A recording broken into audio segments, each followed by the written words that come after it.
Hey guys, tonight we will begin with a fierce war that lasted for 10 years. Prince Paris took advantage of the time King Agamemnon was away from home and led his army to abduct the king's wife, Helen.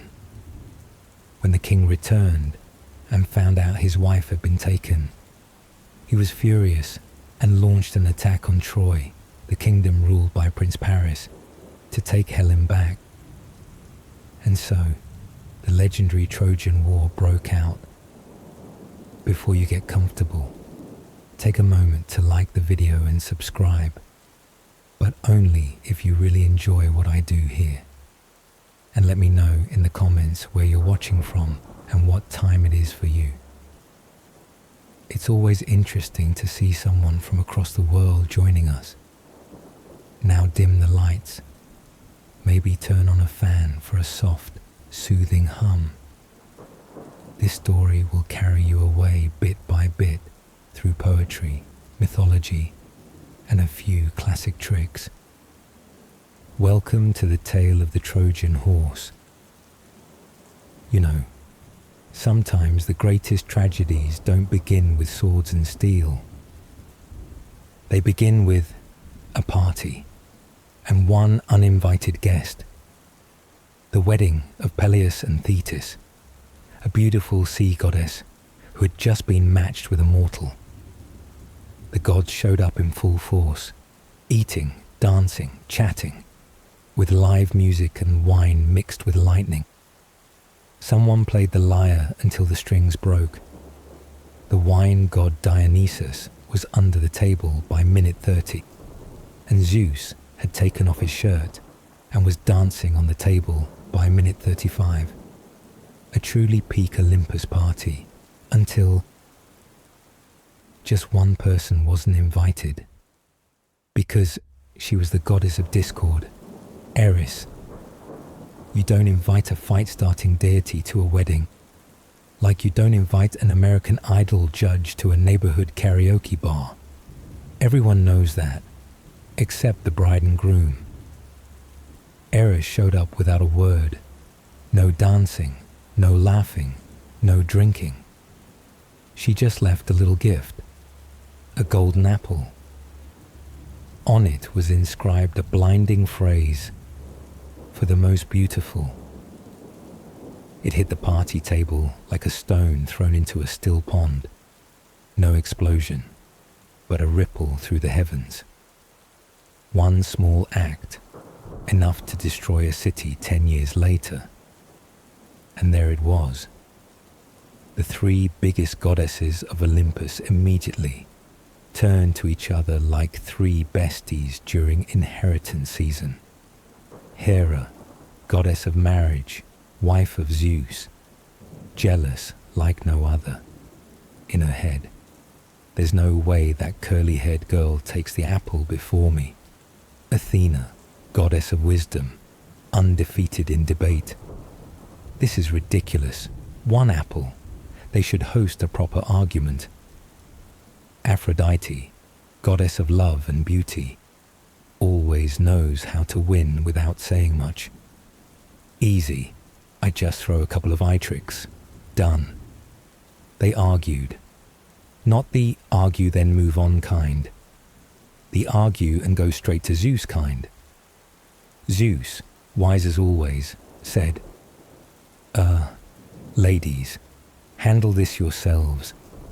I'm busy watching thunder." So they found a judge who knew nothing, had nothing to do with it, and wasn't even asked. Paris, Prince of Troy.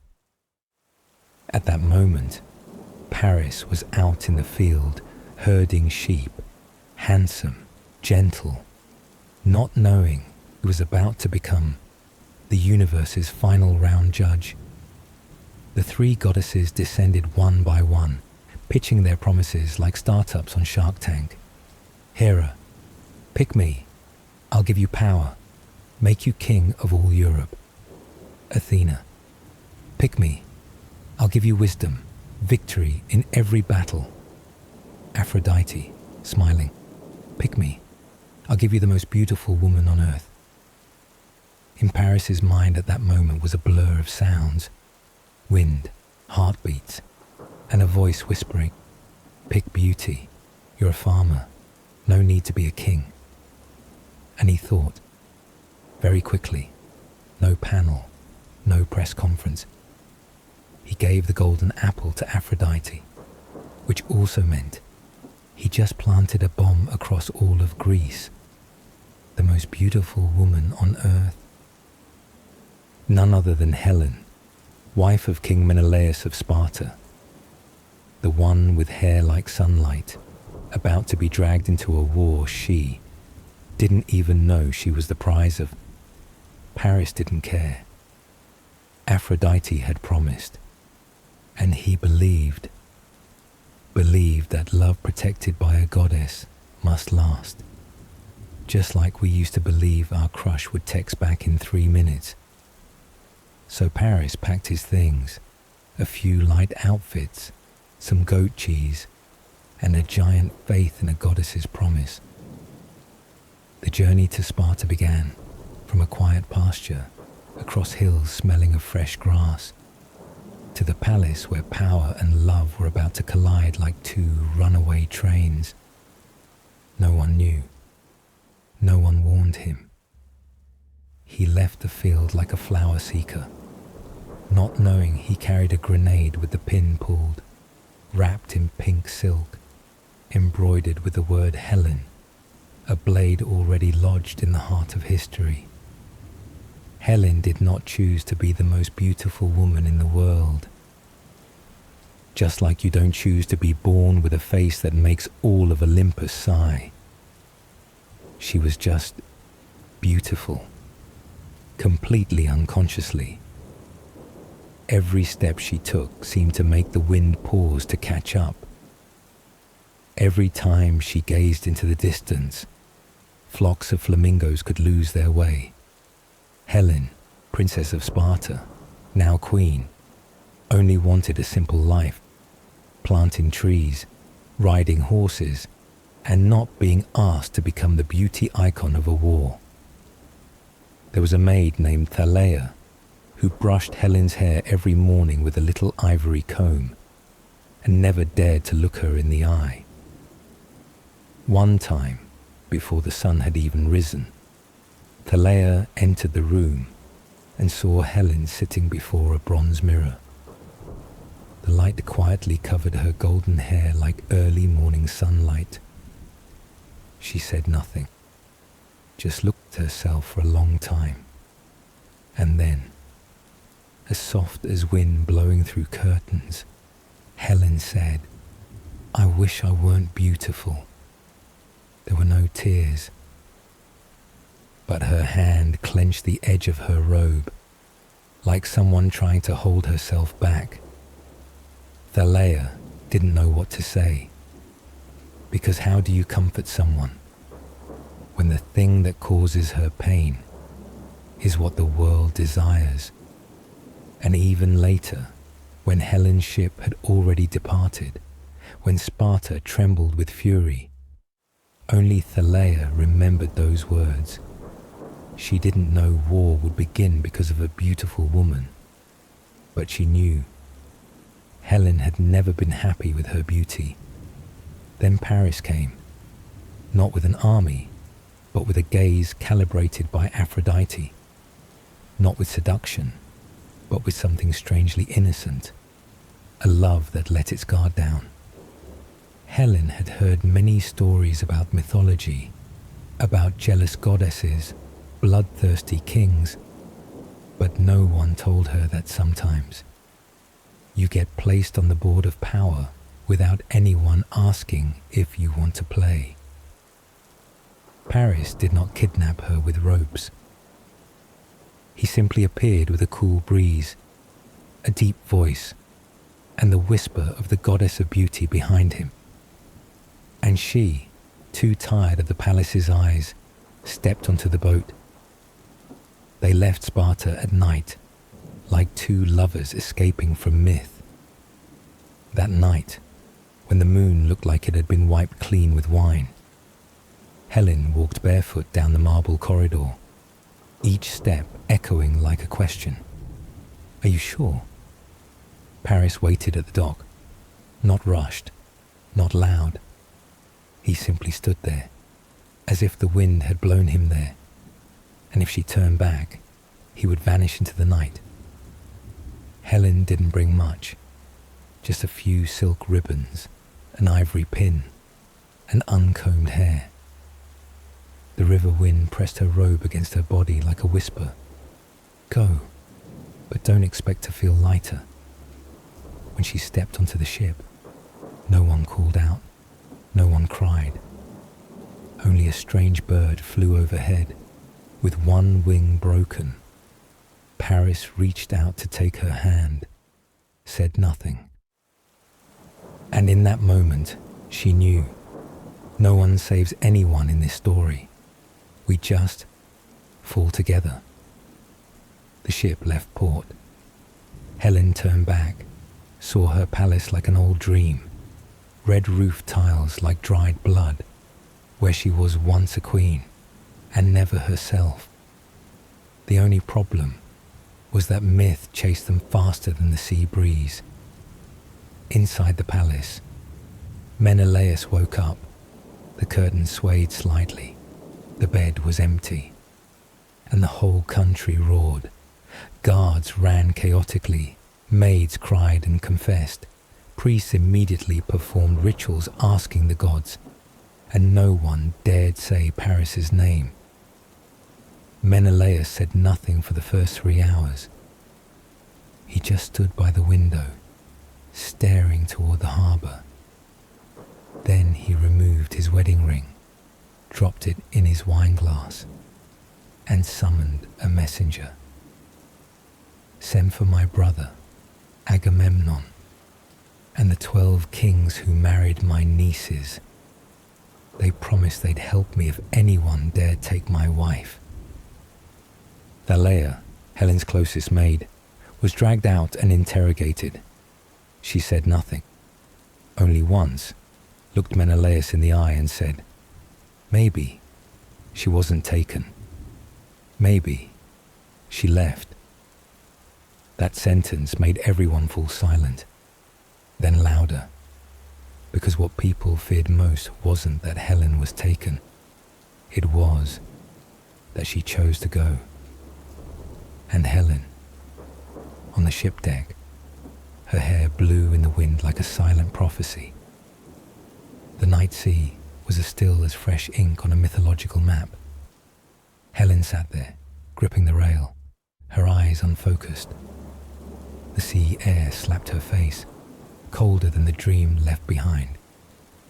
She didn't cry, just thought idly, if I were an ugly girl, I'd be asleep by now.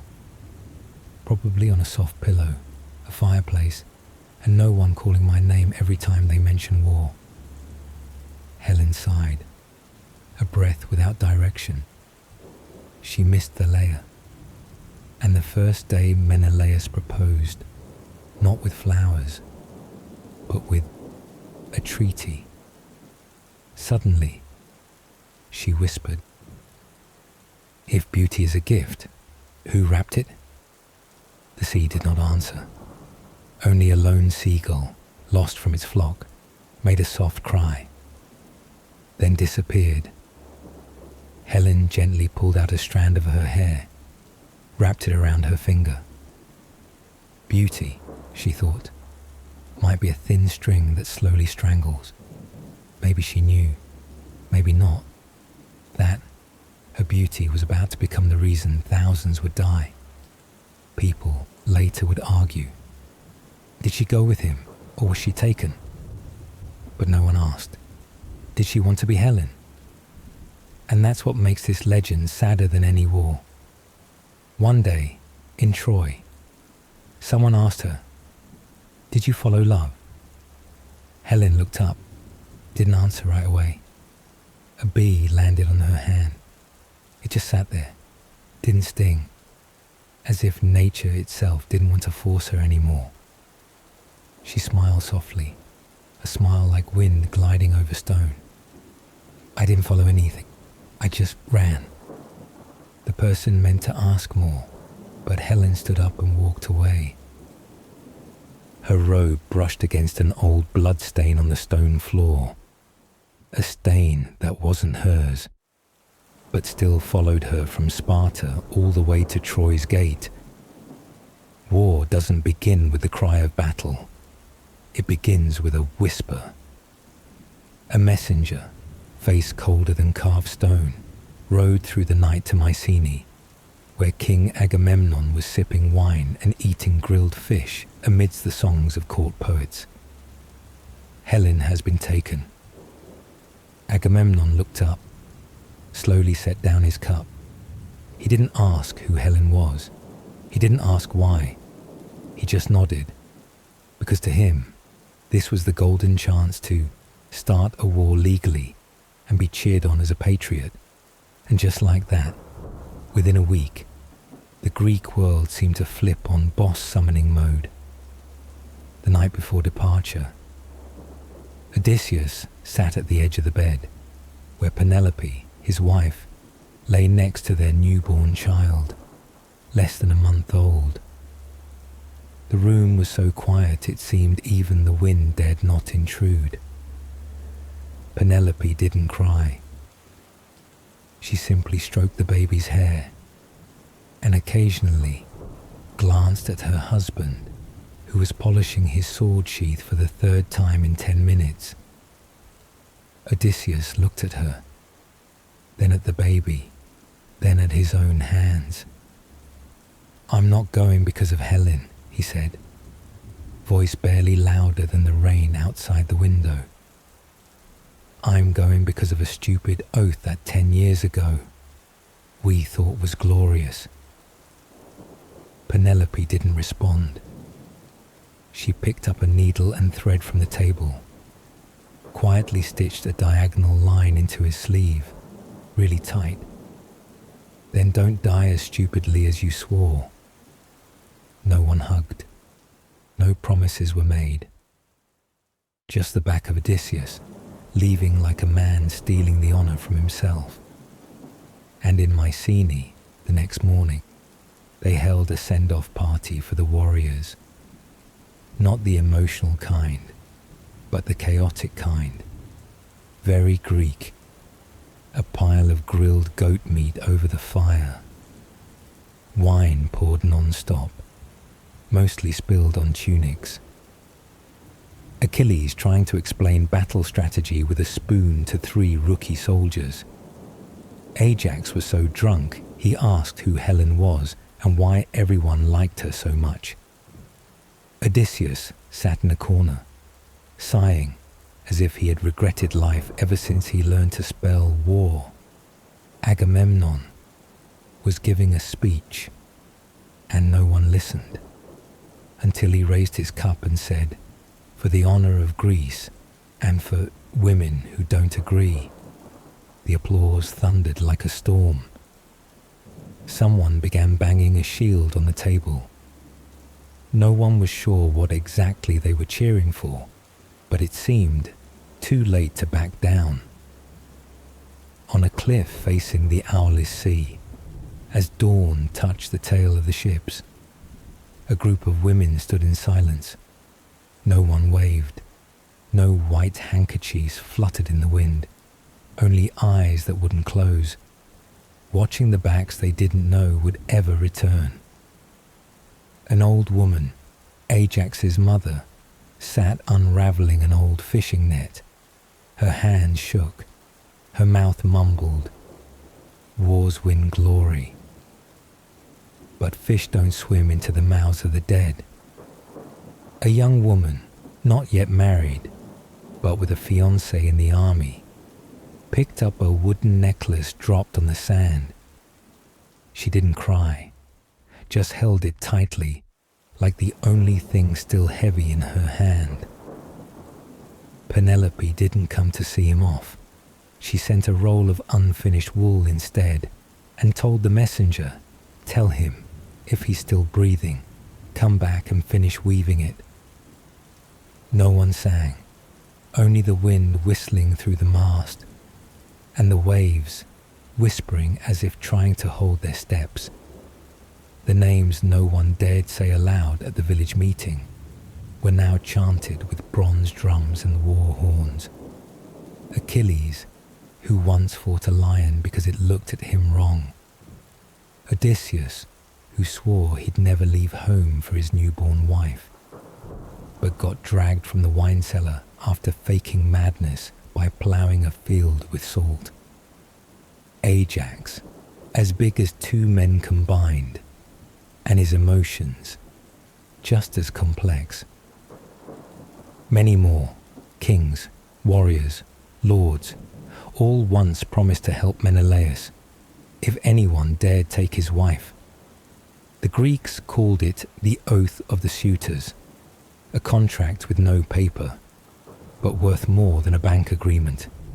Most special of all, Achilles, his mother, the goddess Thetis, had hidden him on the island of Skyros, in a monastery full of girls, by making him wear a dress. Odysseus, the universe's top detective, came with a simple plan. Heels don't suit sword lovers. He laid out a table with sparkling jewelry, jade pins, hand mirrors, and one sword. Only one person picked up the sword.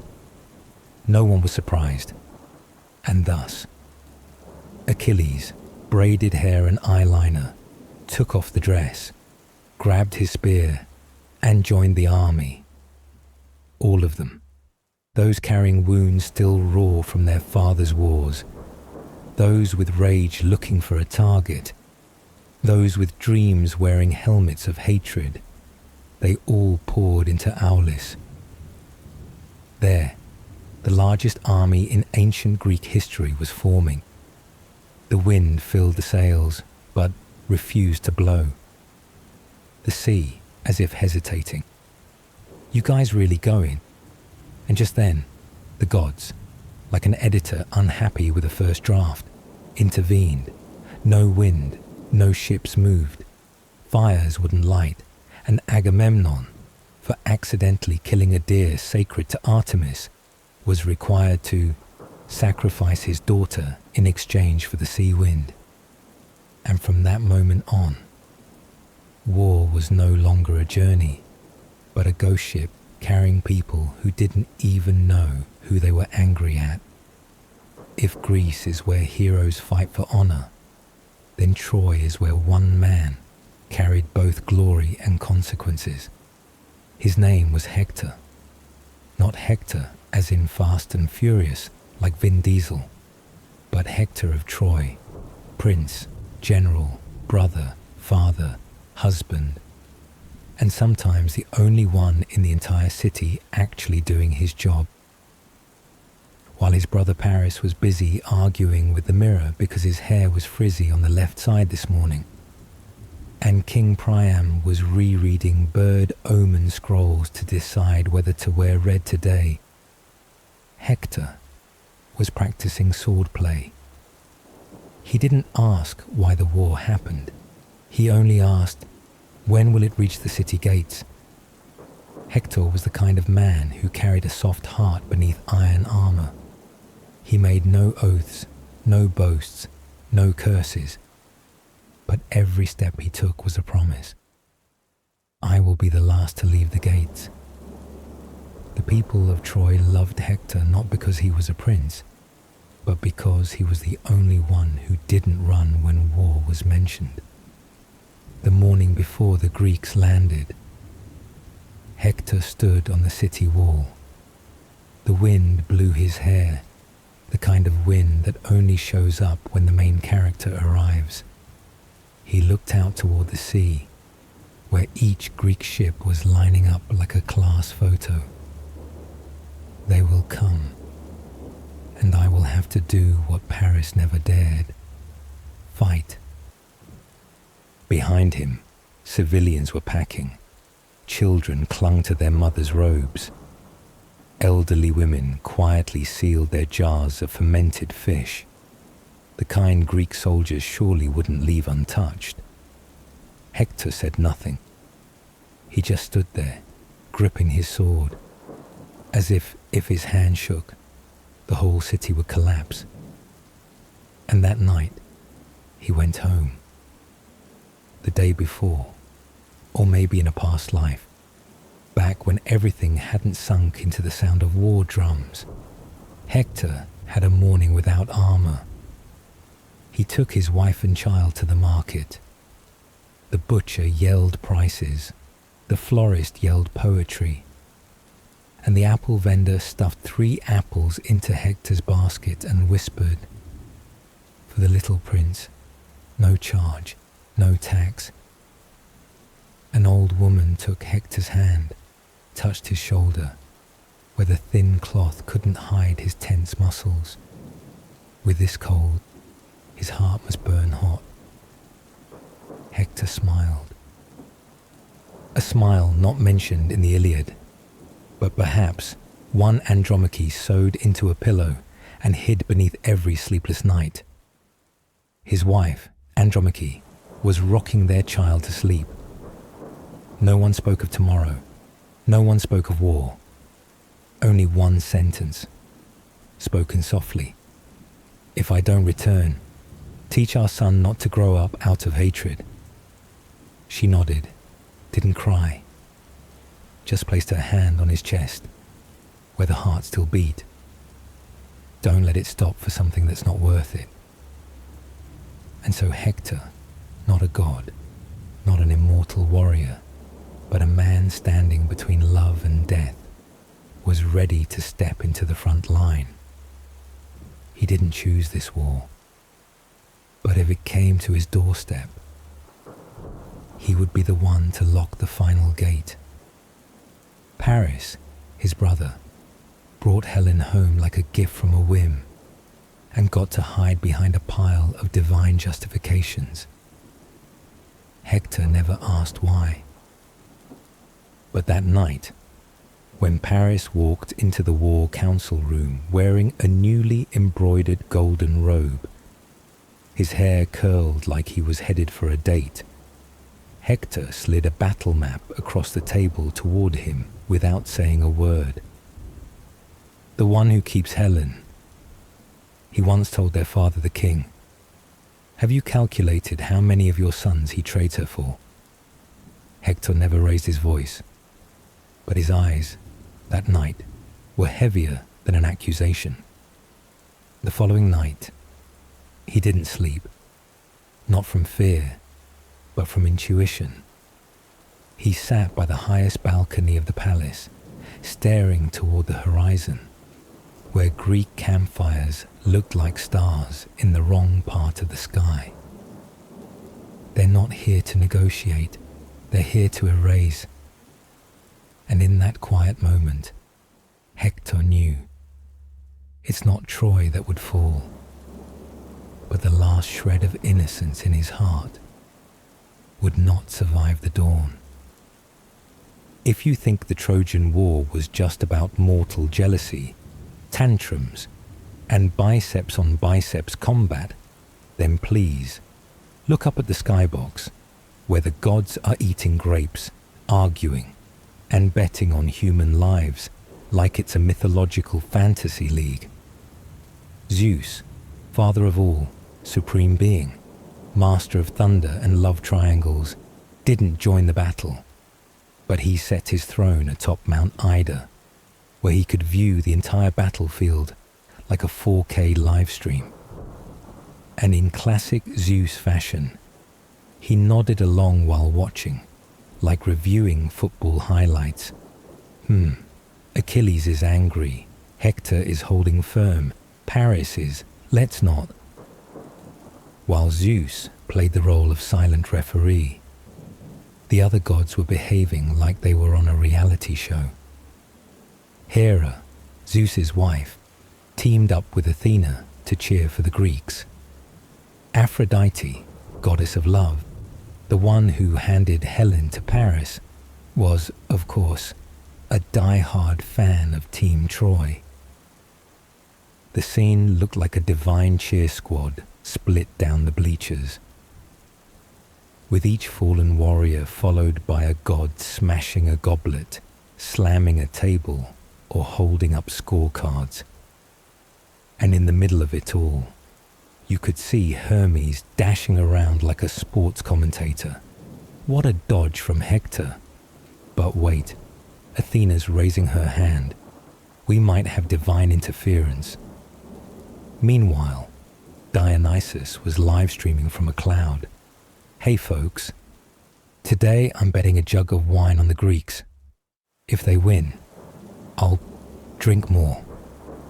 But ironically, none of them took real responsibility. They helped, they meddled, they saved whoever they liked, and ignored the rest. To them, mortals were just chess pieces that shifted depending on divine mood swings. One day, Poseidon got mad because the Greeks didn't offer enough fish, so he sent waves to sink some ships. The next day, after being served a perfectly grilled tuna, he changed his mind and helped lift boulders for their landing.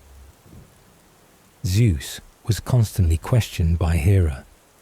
You're letting Helen live because of beauty or because of the plan?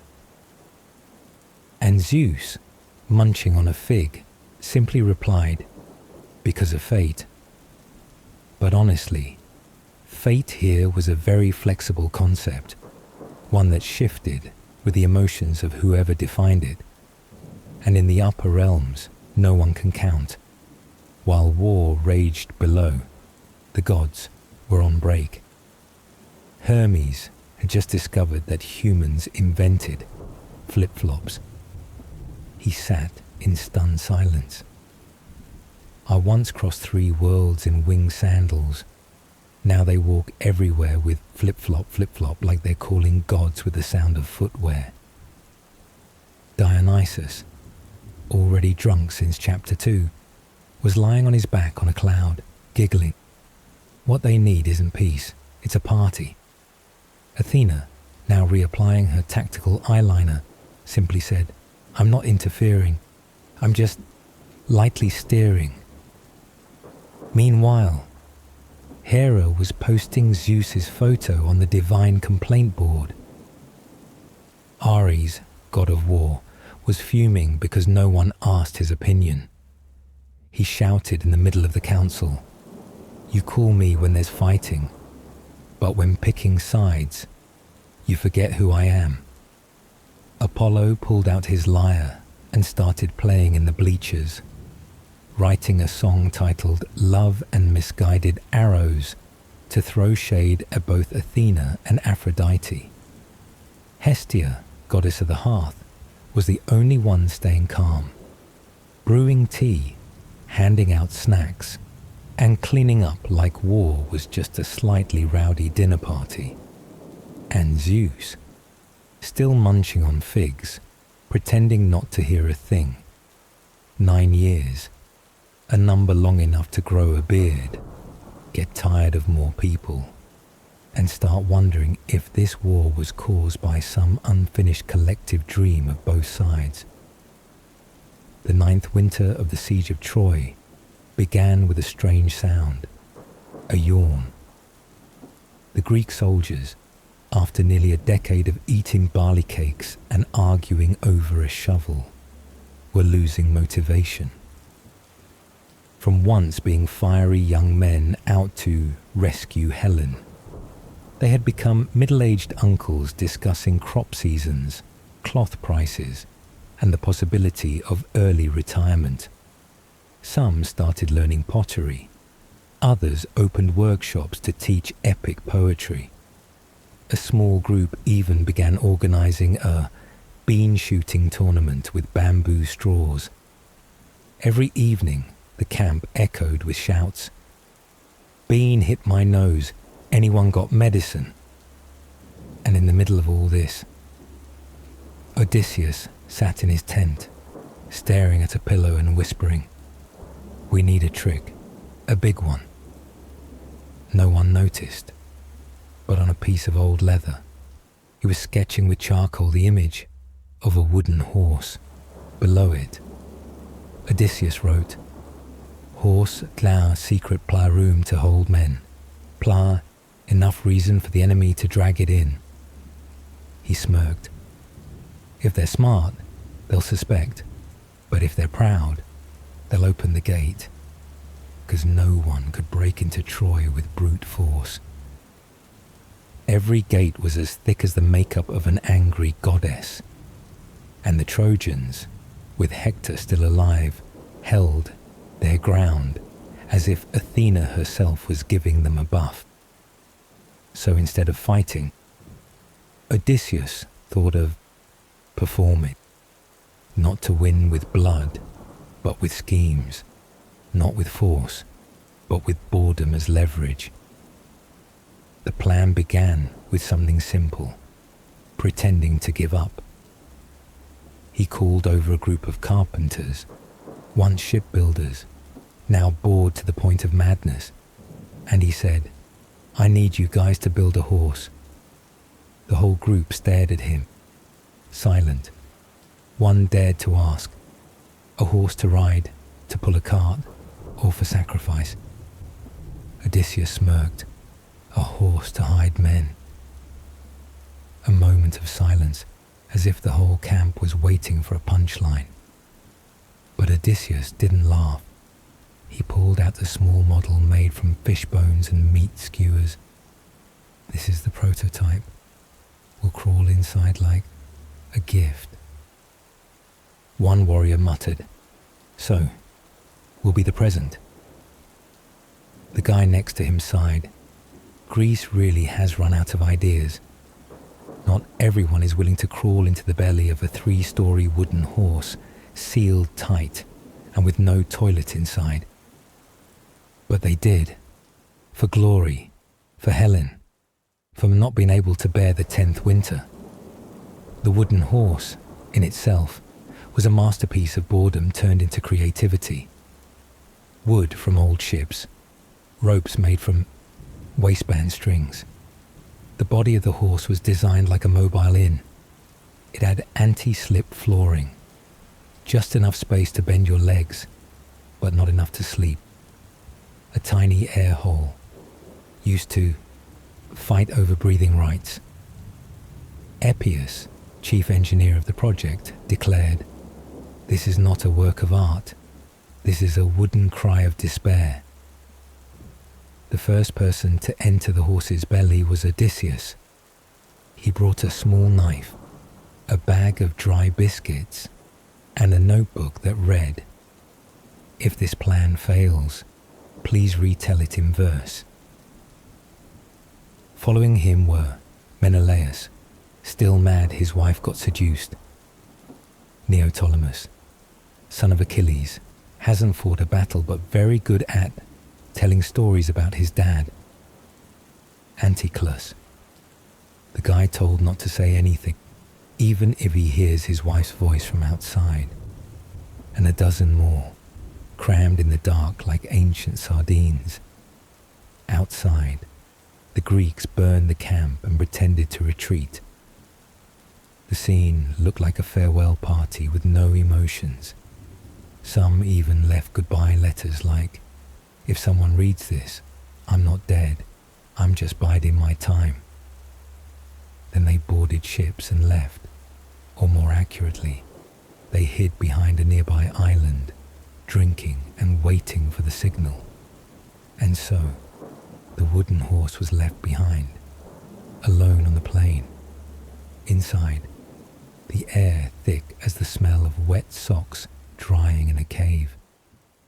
One man coughed softly, and the whole group looked at him like, "If you drop your knife, I'll cough louder." They couldn't sleep, couldn't stretch their legs, and honestly, couldn't breathe at the same time. One soldier carved into the wall of the horse with his knife, "If I die here, please don't sculpt me hugging a pillow." The others, they whispered things only people trapped together would understand. "If I survive, I'm opening a cafe called Out of the Horse. I'm rewriting this story, changing all the names. My mum doesn't need to know I crawled up a horse's butt." I miss the straw mattress. At least it didn't smell like feet.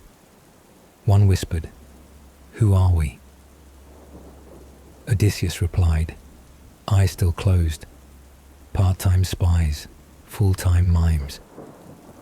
Like a piece of artwork, too heavy to display in a museum.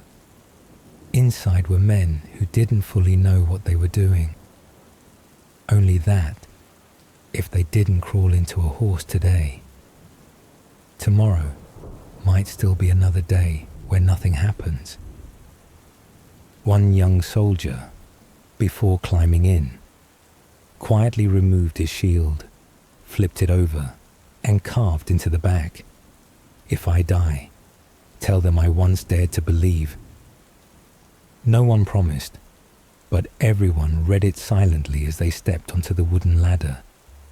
An inscription not loud, but inside it was the quietest form of courage. Apius, from outside, still listening to the wood creaking with every breeze. He said nothing, just placed a hand on the horse's side like he was apologizing. "Please don't collapse, just one night." In the distance, the campfires died down. The moon rose, but no one looked at it. Only a giant wooden horse stood silently, as if trying to breathe, meaning, if you've ever done something ridiculous just because you were bored, remember, you are not alone. You're just continuing an ancient tradition. The tradition of crawling into a horse's belly for a vague idea. If you've ever lied to skip a math test, be proud. You're walking in the footsteps of one of history's greatest spies, Sinon. No invisibility cloak, no hidden mic in the ear, just a face that knew how to tremble at the right moment, and a mind that could make things up without rehearsal. The Greeks didn't just gift a wooden horse. They included a bonus side character, a living attachment named Sinon. His job was simple: stay behind, get caught, and lie like he's never lied before. When the Trojans discovered Sinon lurking in the bushes near the city gate, they did the only thing anyone did in those days: tie him up and drag him to the king. Sinon, at that moment, trembled like a grapevine leaf in autumn, eyes shimmering, voice choking as if he just lost 17 relatives and a dog. I was left behind because they meant to sacrifice me to the goddess Athena. I'm just a victim. King Priam, who was already losing sons, soldiers, and sleep, listened and nodded. This kid does seem pitiful. Sinon went on. The wooden horse was an offering. The Greeks made it big so the Trojans couldn't bring it inside. If they did, Athena would protect them forever. Yes, your ears aren't deceiving you. To avoid divine punishment, you should do exactly what the gods don't want you to do. Laocoon, the only priest still holding on to common sense, objected, "Don't bring that horse inside, it's a trap." And then 2 sea serpents, summoned by Athena, crawled ashore and ate Laocoon and his 2 sons alive. The people of Troy collectively thought, "Oh, so the gods really are sending us a sign." So the horse was brought into the city. Sinon was released. And that night, when the signal fire rose from Sinon's hand, the Greek army arrived from the nearby island like Uber Eats right on time. The only person who probably didn't sleep well that night was Sinon. Not because of guilt, but because he forgot to tell the men inside the horse to wait until the door opened before yelling. But that's another chapter. For now, let's give a silent round of applause to Sinon, the head of the scamming profession before it had an official name. No one asked Sinon, "Have you ever told the truth even once?" No one asked, "Where did you learn to cry and still enunciate so clearly?" And no one asked, "Did you ever think about the consequences?" Because back then, people didn't need the truth. They just needed a happy ending, a reasonable excuse to silence their screaming instincts, and someone skilled enough to make them believe that the giant horse outside was really a peace offering. Maybe in one brief moment when the whole city was still sleeping and not yet burning. Sinon looked up to the sky and thought, if anyone survives, tell them I hesitated. It's just, I was better at lying than hesitating. In a world where telling the truth isn't exactly the wisest choice, two people tried. One was the priest Laocoon, the one who saw the problem right from the start and said it out loud. The other was the prophetess Cassandra, who saw the entire ending and still said it out loud. No one listened to them. He looked at the wooden horse and saw something no one else did.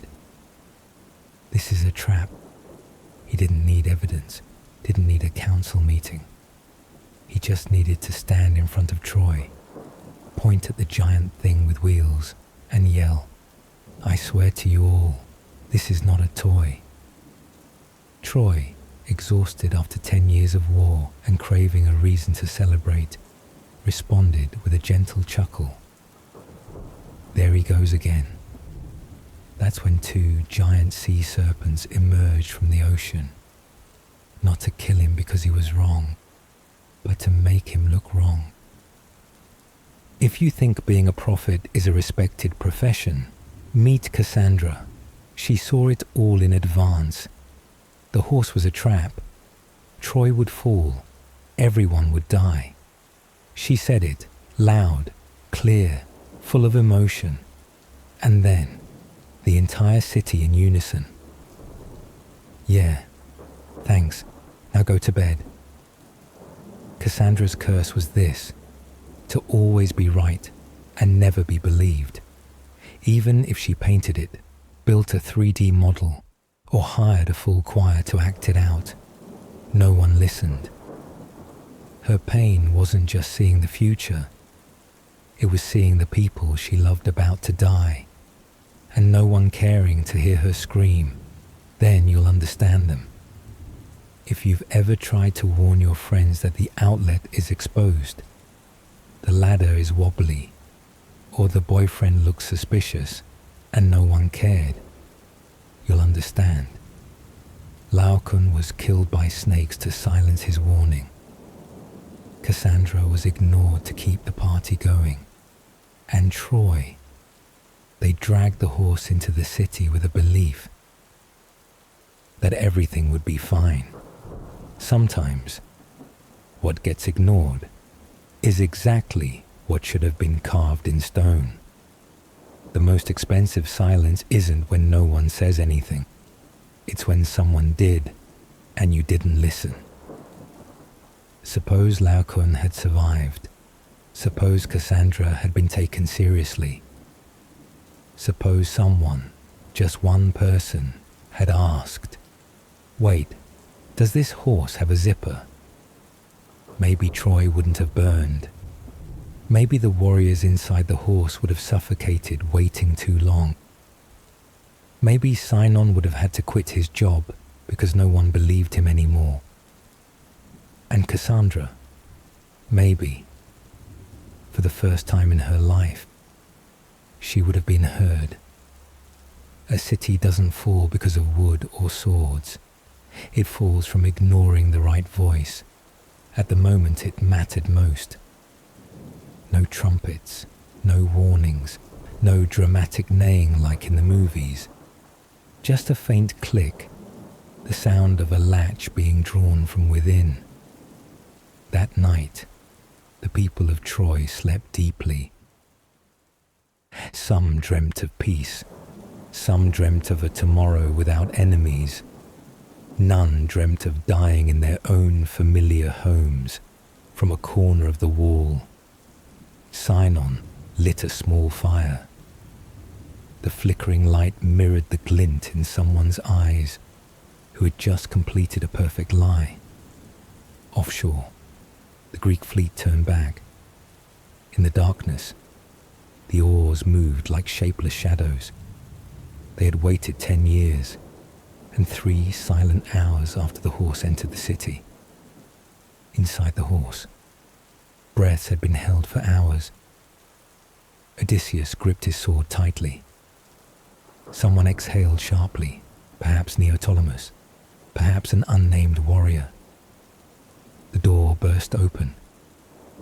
A flood of darkness and steel cascaded down the stone steps like a deluge. No one screamed, no need to. Each footstep heralded an impending death, and no one was aware. Torches were ignited. Side gates were flung wide. From the sea, the Greek army surged in like a tidal wave. Roofs blazed like a festival. Except no one wished to attend. Some never woke. Some opened their eyes, only to see the final red glow reflected in their child's eyes. The cost wasn't just Troy burning, not just the fallen soldiers. It was the survivors, living with the memory that they once laughed at the warnings. Walls fell, homes burned, loved ones lost. But the heaviest burden was the silence we once called peace. Some awoke in the night, mistaking the wind's howl through the cracks for soldiers' footsteps on stone. Some couldn't bear the sight of flames, even from a simple grill. Some never dared tell their descendants that they were the ones who agreed to pull the horse in. Walls can be rebuilt, but once a heart closes in shame, it's hard to open again. That night, it wasn't just Troy's gates that opened. It was the most fragile shell of humanity, trust, being stripped away. The next morning, Troy was no more. Not missing, but torn from reality, like someone ripping a page from a book and burning it. No more trumpets, no more city, no more horse, only ashes and the names of those who never got to say goodbye. The Greeks left no message. They didn't need to. History would write for them in the way they desired. No one questioned Sinon afterward. No one mentioned Cassandra. Laocoon's name faded into cold stone. Only one thing remained, the story. A tale that began with love, escalated with promises, woven by gods, and ended in silence. You can win with a sword, but you only get to tell the tale if you're the one who survives. The next morning, the only one welcomed back wasn't a corpse, but Helen. Hair still golden, skin still fair, as if she hadn't personally sketched out a decade-long war. Menelaus got his wife back. The soldiers could reclaim their honor. But Troy, a city, had vanished. Helen stepped onto the ship's deck with the wind at her back. She didn't look back. No one dared look at her for long, because, ideally, she should have died in legend. Just a storytelling error that she was still alive. Greece burned Troy, but each survivor returned carrying scars. Odysseus wandered for 10 years. Agamemnon was killed by his wife in a bathtub. Paris was dead. Hector was dead. Priam was dead. Cassandra was abused. Sinon faded into obscurity. Only the wooden horse made it to the movies. Only when a poet asked, "What do you think about the war?" Helen looked into the distance. "I think Troy was beautiful." And that was all. No judgment, no justification.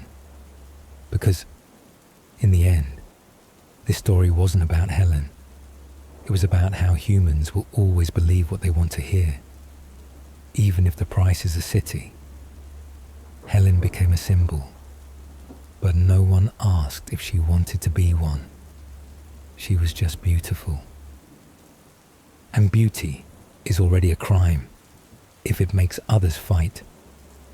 They said she should have refused Paris, but never asked, why are we so easily deceived just because of a face?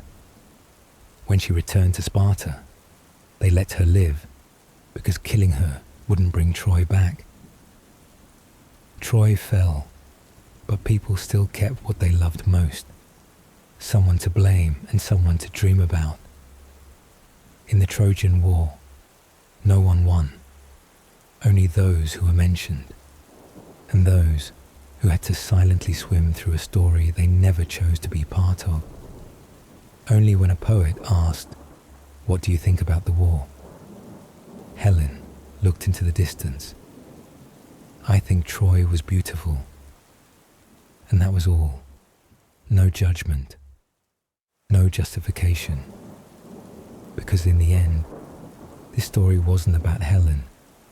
It was about how humans will always believe what they want to hear, even if the price is a city. Epius, the man who built the wooden horse, was no great warrior. He was just a quiet carpenter, better at carving wood than slashing throats. When Odysseus pitched the idea of making a really big horse to stuff people into, no one clapped. Only Epius scratched his head and asked, "So, what kind of wood would look best?" And just like that, history began. In an era where honor sat on the tip of a sword, winning by trickery was considered cowardly, but the wooden horse became the first victory in Western history won through legal deception. No one needed to stab anyone. They just had to lie well enough. No need to win on the battlefield, just win inside someone else's mind. From that moment, people began to understand.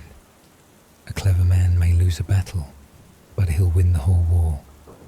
The wooden horse was built to hold people, but later it came to carry so much more: trust, fear, lessons, and modern spyware.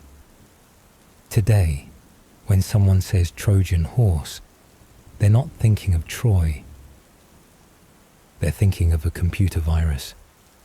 A true symbol is one that can betray every expectation, including its original purpose. And the wooden horse did exactly that. The next morning, the only one welcomed back wasn't a corpse. It was Helen. Hair still golden, skin still fair, as if she hadn't personally sketched out a 10-year war. Menelaus got his wife back. The soldiers could reclaim their honor. But Troy, a whole city, had vanished. Helen stepped onto the ship's deck, the wind blowing from behind. She didn't look back.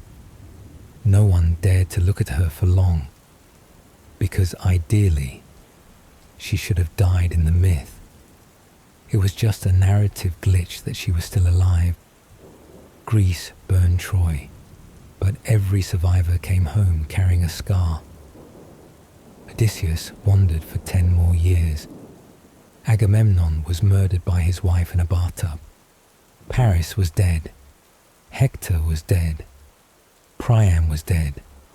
Cassandra was abused. Sinon disappeared into silence. Only the wooden horse got a movie deal. Only when a poet asked, "What do you think about the war?" did Helen glance into the distance and reply, "I think Troy was beautiful." And that was it. No judgment, no justification. Because in the end, this story wasn't really about Helen. It was about how humans will always believe what they want to hear, even if the price is a city.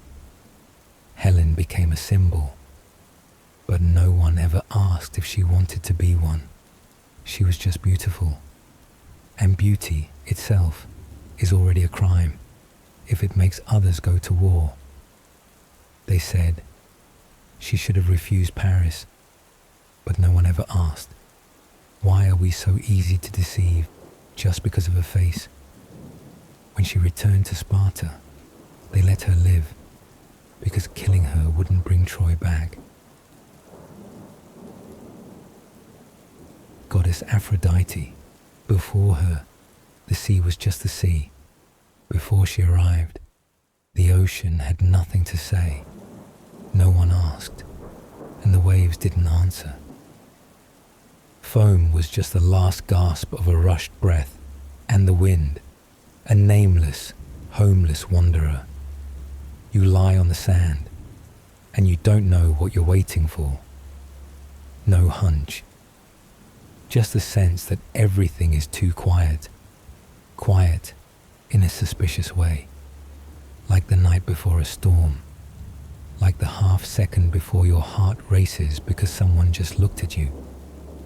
People often think beauty must arrive with music, but sometimes it arrives with the absence of every other sound, as if the universe mutes its background noise just so you can hear one thing only.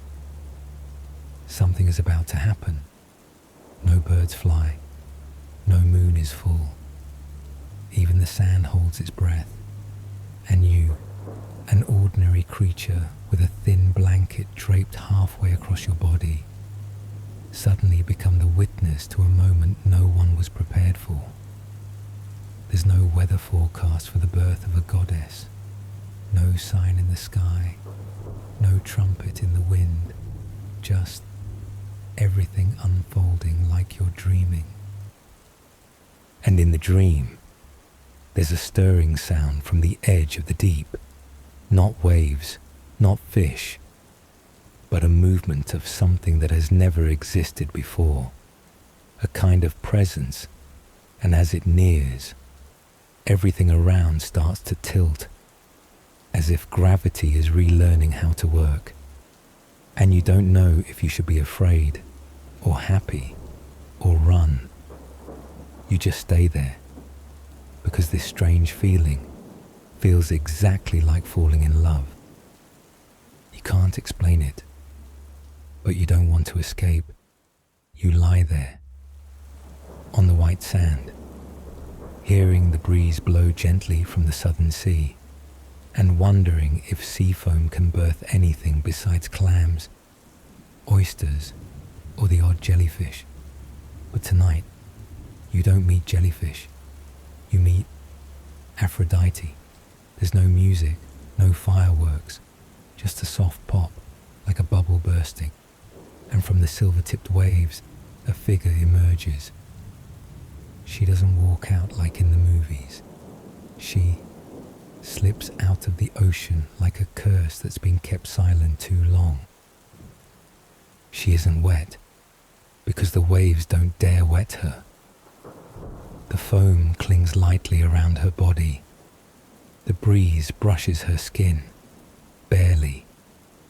They say she was born when Cronus cut off the genitals of his father, Uranus, and tossed them into the sea. Sounds shocking, but imagine being the sky. You're just lying there, stretched across the earth like an eternal blanket. Then one day, your son climbs up with a sickle and chops. No warning, no permission. Uranus, the god of the sky, was unmade by his own son, in a coup too graphic for dinner conversations. His blood dripped into the ocean, drop by drop. It mixed with the sky's essence, and instead of creating horror, it created foam, sea foam, white, light, and apparently fertile. Greek mythology doesn't hesitate to say From the god's pain, beauty is born. A beauty that doesn't apologize for emerging from violence. A beauty that says, I was born from a cut, and I live as if I've never bled. No, you didn't mishear. Greek mythology starts with things even Freud would need to book therapy for. From that blood, from sky seed and salt water, a layer of foam bubbled up. The waves shifted, and Aphrodite began to breathe. Her name, quite literally, means born from foam. Aphros in Greek means foam. Sounds soft, but that foam is the remains of a god unmade, so don't expect this to be a gentle tale. She didn't cry. There were no memories yet to mourn. She didn't speak. The world hadn't yet invented a language for beauty. The first thing she heard was wind. The first thing she saw was a sky so blue it made Olympus step back. And the first thing she touched was someone's gaze, because everyone looked at her as if they had just seen something they would never own. She drifted to the island of Cyprus, a small island where no one yet knew what goddess meant. But don't think she drifted like a weather victim. Her arrival was already penciled into the universe's notebook. The Horae, the goddesses of time, had been standing there for a while, not to help her, but to witness her. They were the first to see her rise from the waves, and they knew instantly, not a person, but a new era had just been born. The Horae didn't speak. They smiled. They draped a silver gauze cloth over her, not to cover her, but to certify. We saw this.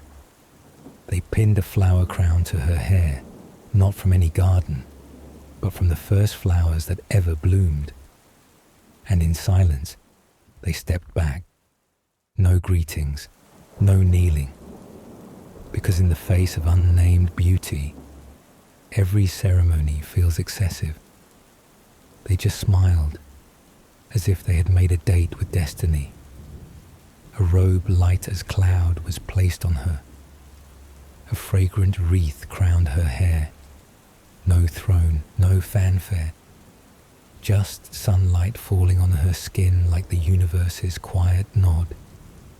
Yes, she's here. No one asked if she wanted to become a symbol of beauty, because that beauty was already a symbol. From that moment, the world shifted, not dramatically, no summons from Zeus, no mandate from fate. Just the laws of physics started acting odd.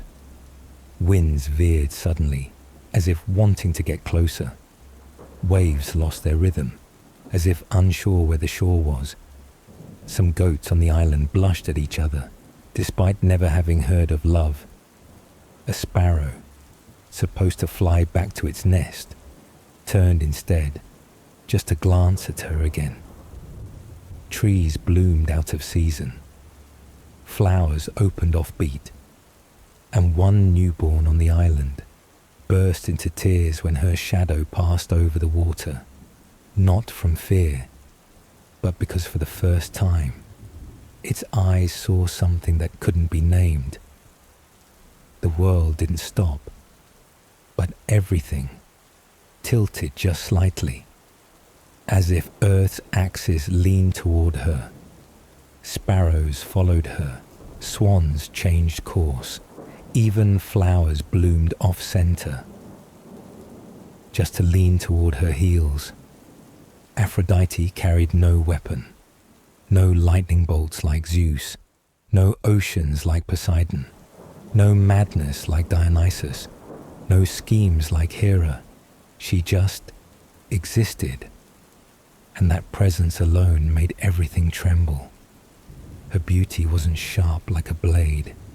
It was smooth like sand, cold like mist, and persistent like a midnight sigh.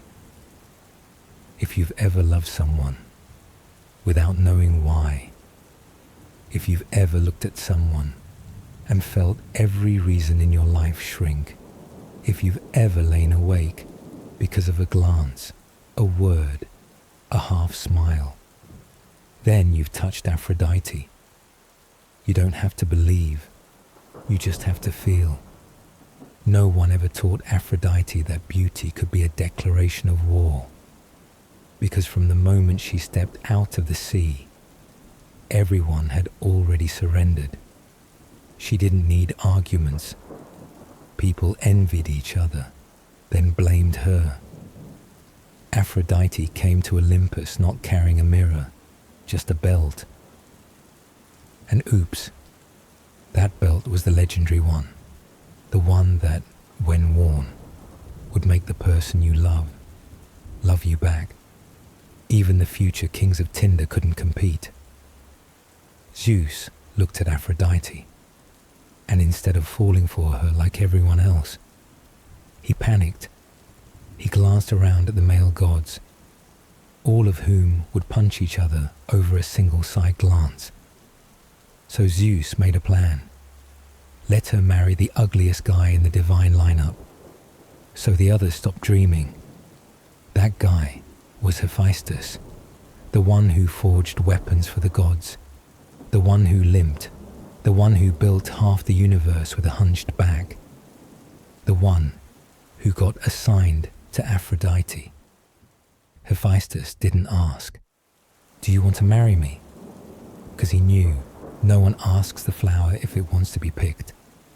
He loved silently, like a craftsman, by day forging shields, by night forging rings. His eyes never met hers, just lowered as he set each gemstone into a bracelet he knew would never make her stay. Hephaestus loved his wife, gave her gold, gems, pillows, and forks as offerings waiting for love in return. And Aphrodite, she wasn't happy. She turned to look at Ares, the CEO of war, the one whose very entrance seemed to tear the light apart. Ares didn't make bracelets, didn't forge necklaces. He forged rage, sweat, and stares that pierced through armor. With Hephaestus, Aphrodite was worshipped like a statue. With Ares, she felt alive, breaths heavier, heartbeat louder. Every glance from Ares was a personal earthquake, one only she could feel. No one understood why a goddess of love loved something so brutal. But maybe, after being a symbol of love for too long, she just wanted to try being the woman of violence at least once. They only found out when Hephaestus laid a golden trap and caught his wife and Ares in bed. The gods stood around, stunned, envious, and kind of enjoying the heavy drama. But no one knew that net wasn't just a trap. It was a masterpiece.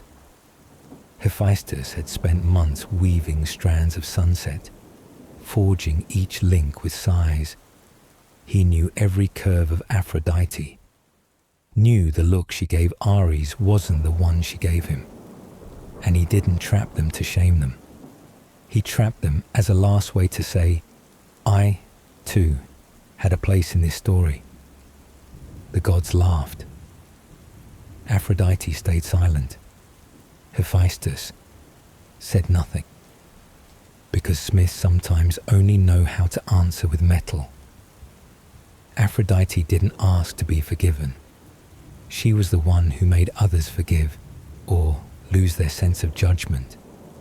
Love arrives, uncertain, painful. But the world kept spinning around Aphrodite, because that beauty was worth a war. But the scariest thing isn't making someone fall in love. It's making them love you so much they'd burn down Troy, because Aphrodite's beauty started a whole historic war, a romantic war, a chain of myths about who deserves to be loved by whom. Aphrodite, who never held a sword, yet made the world, every time it met her, either point a blade at itself or spin into chaos. Her beauty wasn't something you saw. It was something you couldn't forget. No touch, no words, no explanation, just her walking past. She was the first emotional virus, transmitted by eye contact, spread by breath, and left behind symptoms, restlessness, insomnia, and the feeling that I'm not beautiful enough to be loved back. Aphrodite didn't just start wars. She made peace feel so suffocating. People broke it on purpose, just to see what would it feel like if she chose me. You've heard the saying, being beautiful isn't enough. You need the tools. Well, Aphrodite had an actual belt, not a hand-stitched cowhide, not ancient Gucci, but a divine artifact, a belt that made anyone you loved love you back. No ghosting, no pickup lines, just strap it on Olympus. It was the most dangerous item no one dared to ban, because no one wanted to forbid a goddess who knew who you liked and knew how to make them like you back. Zeus looked at it and thought, if Hera gets this thing, I won't survive our 47th wedding. Hera did borrow it to seduce her husband, to calm angry gods, to temporarily pause wars with one well-planned night of affection. But Aphrodite didn't use it to rule. She just wore it like jewelry, smiled once, and the world stepped back 3 paces. The Greeks didn't call it a belt. They called it the zoster, a sacred thing, soft as silk, smooth as the scent of forbidden fruit. No one ever saw exactly what it looked like, because it didn't need to be seen to work. It was a kind of invisible power, like seduction itself, impossible to describe, but everyone felt it. Aphrodite once loaned the belt to Hera to make peace with Zeus after a fight of cosmic proportions. The moment Hera buckled it, Zeus forgot every war, every complaint, every divine rebellion. He looked at her like springtime with no deadlines. Even Hermes asked for a 5-minute loan, not to flirt, just to know what it felt like to be looked at that way by someone who wasn't only there for a message. The belt didn't choose sides. It chose feelings. And feelings, as you know, don't follow logic. It made Paris fall for Helen. It made Helen leave her kingdom, leave Menelaus for a prince from an empire with questionable architecture. You think it's magic? No, it's a metaphor. The belt is a symbol of something that neither gods nor mortals can ever fully control. The desire to be loved back, and because it couldn't be copied, couldn't be gifted, couldn't be sold, only Aphrodite held it. It made her both terrifying and untouchable. No one commanded her. No one forced her to love. She just chose, and whoever got chosen would lose part of their reason for the next 8 to 10 hours. Poets called it a miracle. Philosophers called it dangerous. And Greek wives, they called it the reason I don't let my husband sail in spring. Because every breeze drifting from Cyprus was a whisper from the belt. The belt, though it didn't glow. though it couldn't cut, though it didn't summon lightning. It was the one weapon that made people shoot themselves in the heart and call it love. Have you ever seen someone not that beautiful, not that loud, but you couldn't stop thinking about them, as if they were wearing something, not sparkly, but haunting? Maybe that was the modern version of the belt, not made of cloth, but of glances, of voices, of remembering you when you forgot to text. The belt isn't just around Aphrodite's waist.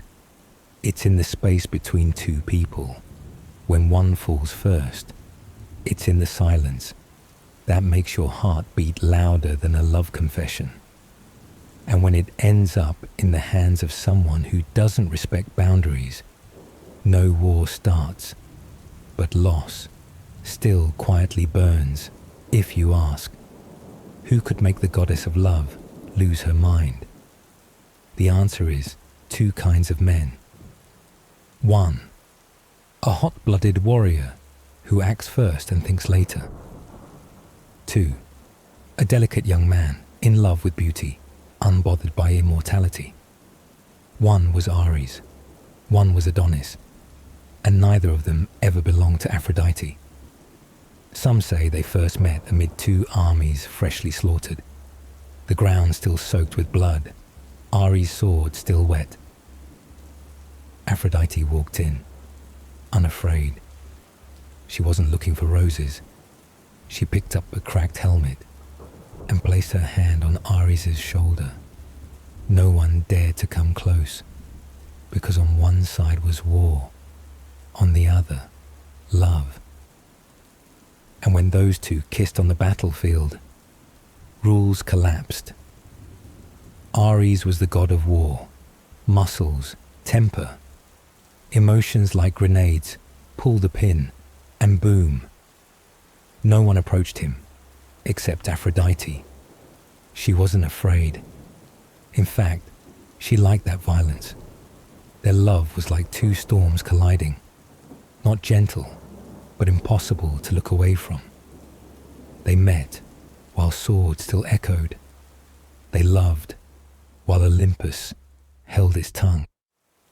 They snuck around but couldn't hide, until one day the sun god Helios snitched to Aphrodite's husband, Hephaestus, and Hephaestus, the betrayed blacksmith, did the unthinkable. He forged an invisible net and caught them in broad daylight.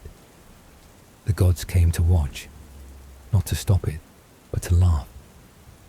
Aphrodite, tangled in the net beside Ares, embarrassed, furious, and maybe a little regretful, just a little, because the next day Ares sent her a horse, and she kept it. This love wasn't forbidden, but it was never blessed. It was a love that only felt right, when no one was watching.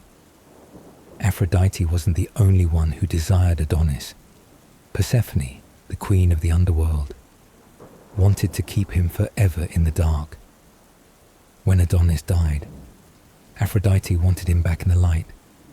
Persephone, who once cared for him in the shadows, wouldn't let go. And Zeus had to referee. The result, Adonis was divided into 3 parts each year. 1 part with Aphrodite, 1 part with Persephone, 1 part free, though never long enough. This love wasn't just heartbreak, it became a divine custody battle. Adonis wasn't a god. He was mortal, so beautiful that goddesses fought over a smile. Aphrodite raised him, then loved him, then couldn't let go. Ares grew jealous, and they say it was Ares who released the boar that killed Adonis during a hunt. Aphrodite cradled his body, blood soaking into poppies. She didn't scream, just sobbed and turned her tears into springtime. Zeus, moved, or afraid of her fury. Let Adonis return to life a few months each year, just enough for her to remember, just enough to hurt. Love with Ares was instinct, impulse, fire on skin. Love with Adonis was soft, mournful, fragile in every dream.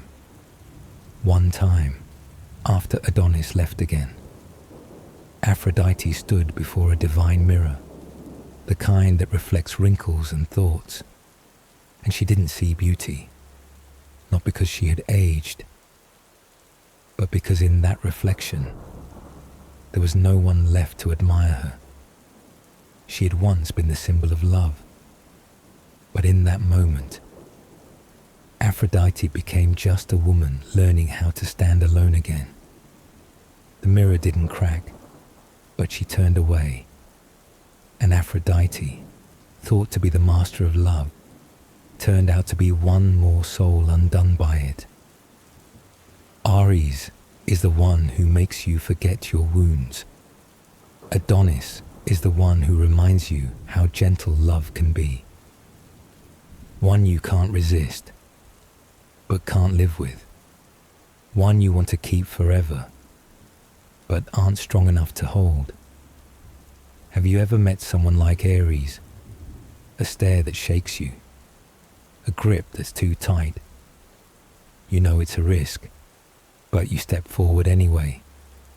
Or maybe you knew an Adonis, someone who softened you with silence, but when you looked back, they were already gone, like a sunset, never promising to return. The goddess's love, it turns out, is just like the love you once held, too quietly to tell anyone. They say, the more you understand love, the easier it is for it to fool you.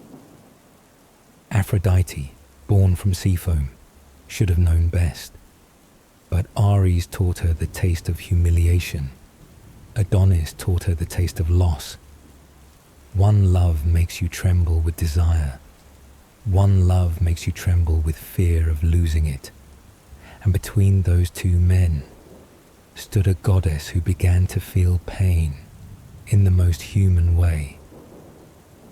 Because there are things you can control in this world, but not the feeling in your chest when someone walks away and never comes back. After all the heartbreak, desire, jealousy, and a spring paid for in blood, people still remember Aphrodite as the goddess of beauty. No one mentions her tears. No one recalls the empty sleep beside a mirror that no longer reflects anything. There are only statues and petals, only temples and love poems, not written for her, but because of her. Aphrodite was one of the most worshipped goddesses in Greece, not because she was flawless, but because she touched the softest part of the mortal heart, the longing to be loved, to be touched, to dissolve into someone else. People built her temples by the sea, where white waves still lap the shore like a gentle background melody. They offered incense, wine, and whispered prayers, asking for a glance from someone, a kiss, a marriage that wouldn't shatter like a ceramic jar. They didn't pray to her because she was almighty. They prayed because she understood, and sometimes they even offered their innocence. On the island of Cyprus, ancient temples of Aphrodite once held sacred rites, where the most beautiful maidens gave themselves to strangers, not out of coercion, but from a belief that true love must begin with surrender, not of the body, but of trust, that love cannot be held without giving a part of oneself. They believed Aphrodite would witness it and bless them not just with a lover, but with a lifetime of happiness. Aphrodite didn't create love, she awakened it. She didn't grant happiness, She stirred desire and then left humans to destroy each other with the very emotion they once believed was a gift. Some meet an Ares in their lifetime. Some lose an Adonis forever. But most only pray for a gentle gaze. Aphrodite doesn't stop anyone from breaking, but she is there.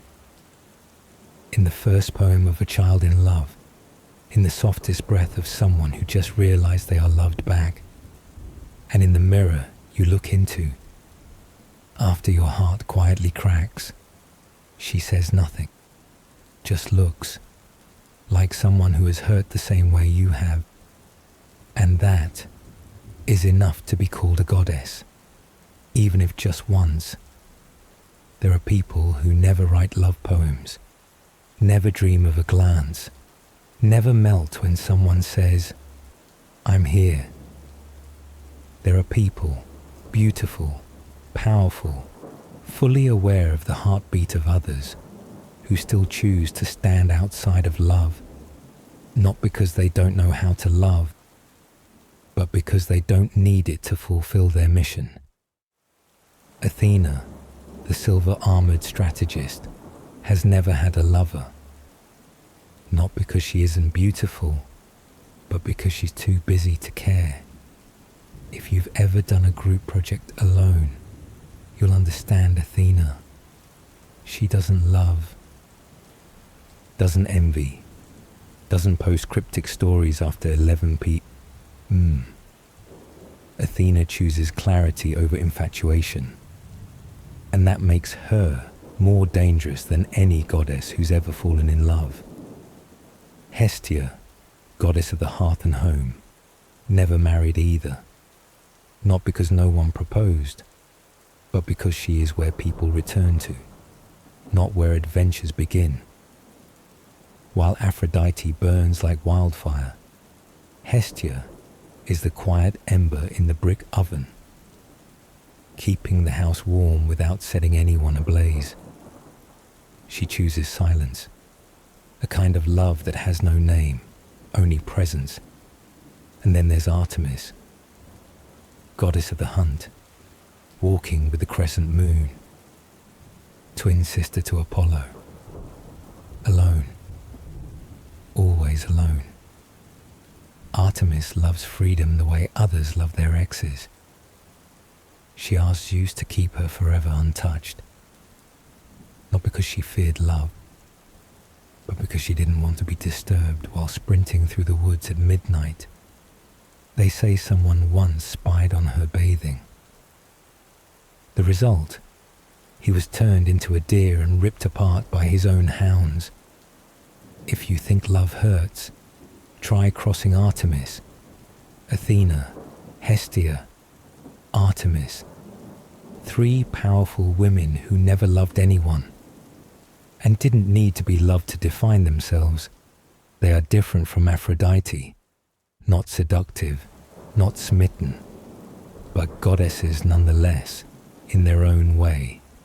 A world that as Aphrodite still needs them, because not everyone wants to fall. Some just need to stay upright and kind enough to remain. 3 women, 3 ways of living, 3 ways of loving without having to love. Athena loves through wisdom. She teaches you to think before you leap. Hestia loves through presence. She doesn't leave when you fail. Artemis loves through protection.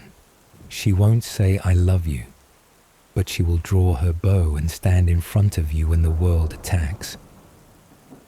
And so, in Greek myth, you have 2 kinds of divinity. One who gives you the racing heartbeat, and one who helps keep it from breaking. And sometimes, the one who doesn't love anyone is the one who loves you the most, in ways you never noticed.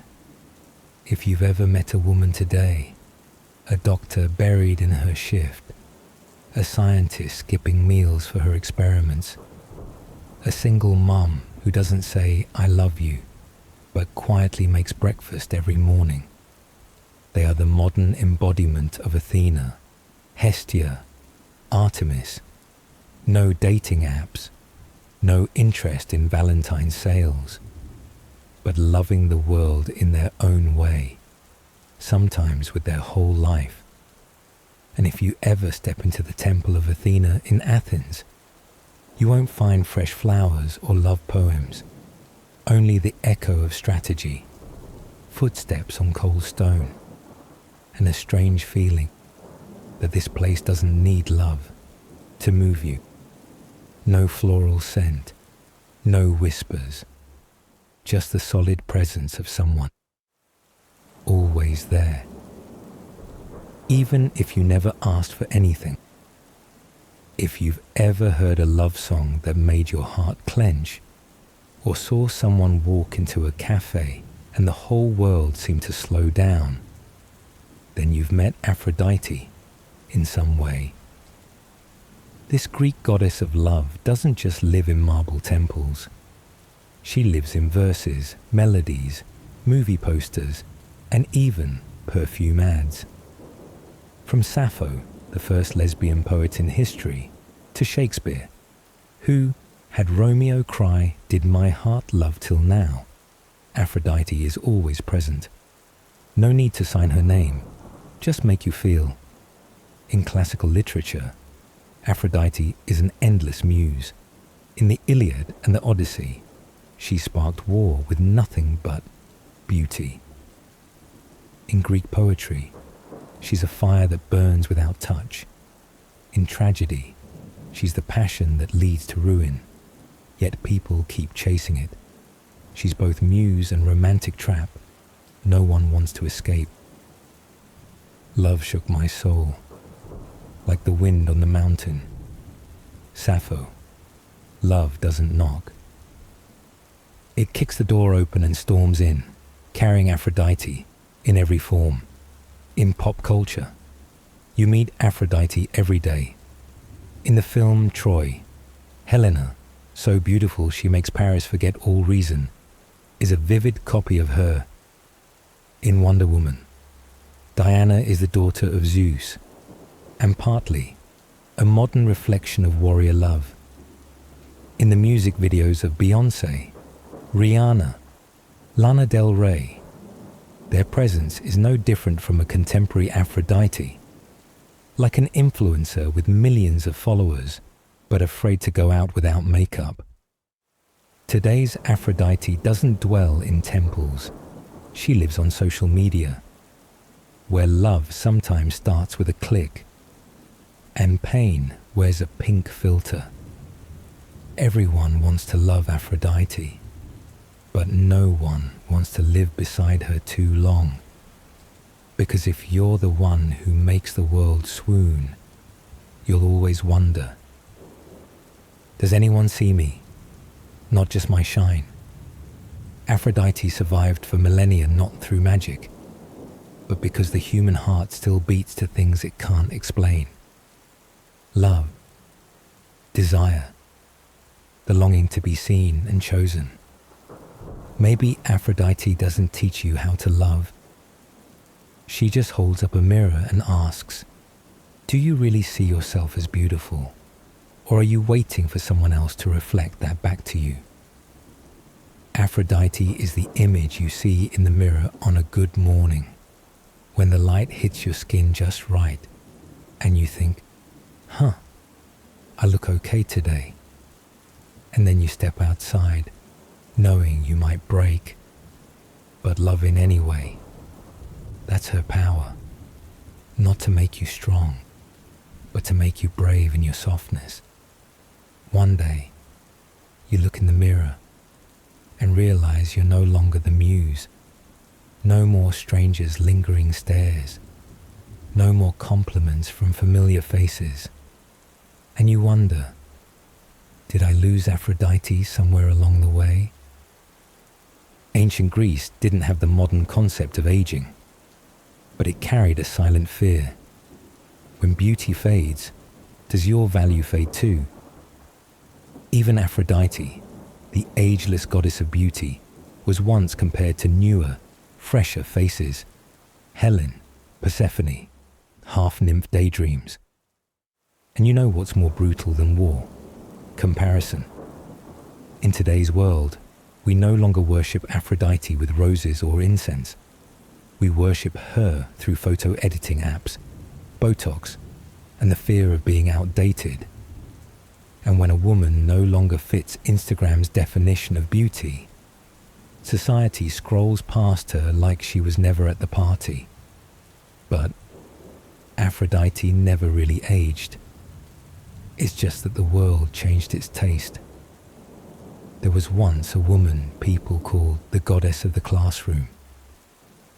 Now she smiles faintly when they call her Nam's mum. She no longer wears makeup every morning, but she knows no one else can make porridge just right for her child. And what they don't realize is, when outer beauty fades, what remains is the longest lasting kind of magic.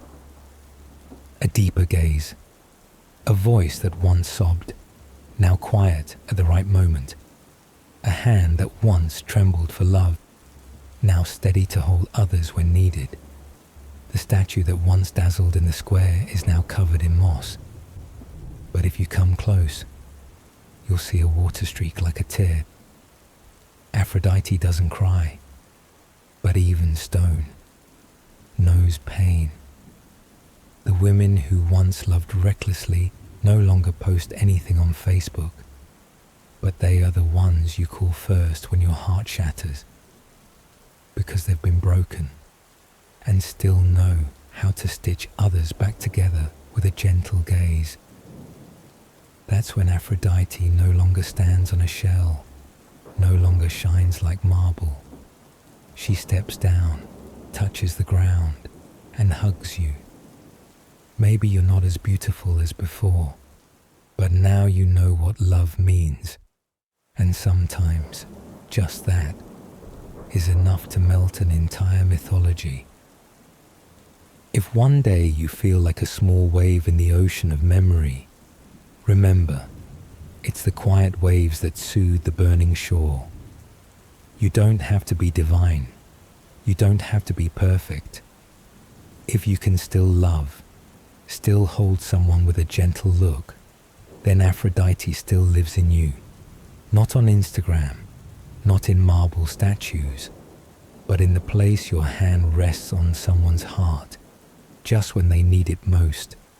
Sleep deeply tonight. And if you dream of a wave touching your feet, smile.